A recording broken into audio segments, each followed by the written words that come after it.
For a while, Leeds United have been a little bit concerned about a few little injuries here and there, specifically surrounding major players, including Jayden Bogle. We've done a couple of videos covering that, but had a little bit of an update from Daniel Farke recently on what the general direction of Jayden Bogle's health and fitness is at the moment. So, a lot of people very concerned, understandably, that Jayden Bogle is potentially not going to be around for the matches against Bournemouth and Spurs, but in his press conference yesterday we had a very, very positive update, which I'll get to in a moment after, if I can press the right button. I implore you to like, to comment, to subscribe, because all of that helps the YouTube channel quite a lot. It keeps things pushing along, makes things happy, and makes the algorithm go, actually, this channel's quite good, and it pushes it to more people. So if you are not subscribed and you hadn't noticed, or you just fancy leaving any sort of comment, that'd be lovely. In fact, comment with who you would start in both fullback positions in the match against Bournemouth. Anyway, and that is an important question because we learned from Daniel Farke that Jayden Bogle has been in team training for the past couple of days. Specifically, if I'm able to pull it up, he noted that he's been training for a good few days now. It was a little bit of swelling rather than any broken bones or anything like was initially thought. So the initial problem that Jayden Bogle had was his foot literally wouldn't fit in his boot anymore. He had to take it off immediately and hobble around the pitch just with no boot on because he wasn't able to fit it on his foot. However, he's gotten away with that, and it won't be a position where we are forced to play James Justin. Instead, we'll have a little bit more choice around the entire situation, which I would say is always a good thing. There are a couple of other little injury updates to be had, including, whilst a lot of people are a little bit worried about the situation with Lucas Perry and saying, well, is he just going to come in and take Caldalo's place? That's not an issue for right now anyway, because Lucas Perry, not quite fit yet. That's likely to be after the next international break. Dan James, on the way back anyway, which is a pretty damn positive thing. He's in team training, he has a chance to make it, but there's going to be a little bit of assessing as we go throughout the season. Go throughout the final training sessions ahead of the weekend, which is obviously completely sensible. You've got to make sure that he's 100% before you decide to play him. However, a little bit of bad news around Willy Gnonto, who has calf issues and isn't training with the rest of the squad yet, which I would call a bit not good. But that's sort of okay because we kind of expected this anyway. Ultimately, this leads us to a situation that I think is generally a bit positive, because when we play against Bournemouth, there's going to be a very interesting tactical battle that's going to play out. I'll get into that in a little bit more detail in a stream coming later today, because I think it needs a little bit more time, a little bit more attention, and we can have a little bit of a conversation about it between me and they and the rest of the chat. But it's going to be quite interesting. I'm sort of curious about what sort of direction that will be heading in as we go, because it's going to be a relatively high-pressing, high-energy game that I genuinely think Brendan Aronson is perfectly suited for. Brendan Aronson does the sort of hard-working, high-pressing, off-the-ball defensive stuff incredibly effectively. He wins the ball back in those dangerous areas and creates chances for the club, which is ultimately what you kind of need. Like, Aronson isn't going to be the guy that finishes chances off, but if he wins the ball in their half, there's absolutely no loss there, in my opinion, and it puts us in the right direction. Whereas Willy Gnonto playing there is a little bit of a sort of question mark. Is he going to win the ball back at the same sort of rate? I don't believe so, and that's one of our best assets so far this season.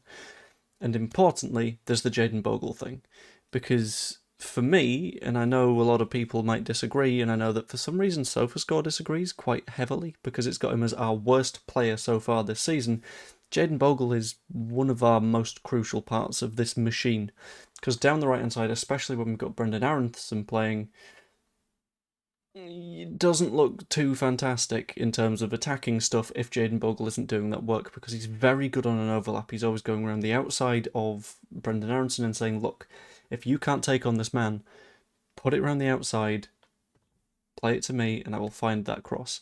He's always happy to sort of play a ball in to that dangerous area and make sure that we are having those opportunities, as we saw in the match against Wolves. It's not an easy cross to make, and he lands it on Dominic Calvert-Lewin's head expertly, and it's sort of what we need to see. Ultimately, I think the sort of general lineup that we're going to be seeing for the match against Bournemouth is effectively the same as we saw against Wolves. It's going to be Darlow in net, very obviously. Bogle, Strauch, Rodon, Gudmundsson, none of those players have done anything to lose their place unless Bogle isn't quite 100%, in which case it's kind of got to be James Justin, because I don't think Byram does that getting up and down the flank quite as effectively. Central midfield, I would not change, to be honest with you. There was one minor error in that last match. Maybe you bring in Tanaka, but personally, I think that Longstaff, Stack, and Purdue trio works very effectively. Wingers, Aronson makes sense. Okafor was discussed a little bit in the press conference, which I thought was interesting, where Daniel Farke basically said, it's okay to take risks, but those risks aren't necessarily working 100% of the time, and if you can take those calculated risks, then you're in a significantly better position, which I completely agree with. And it's about making sure that when you are taking players on, you're doing so in the areas that you think can make a difference, rather than the ones in which we're going to turn over possession to the other side. That's where things don't necessarily go ideally. But I think that's something that Okafor can and will work on, and will head in the right direction. And at the moment, I think it just makes complete and utter sense, and will continue to make complete and utter sense, to have as our number 9 Dominic Calvert-Lewin. Because we know that Dominic Calvert-Lewin is very good at his job as a 9. His movement is spectacular. He's able to find himself on the end of opportunities. And I believe he was the player that was absolutely clattered for the free kick that Stack put in the top corner. So I think that 11 makes complete sense to me. Tactically, it's going to line up very interestingly against Bournemouth. I can see Tyler Adams not having the best of days, to be completely honest with you.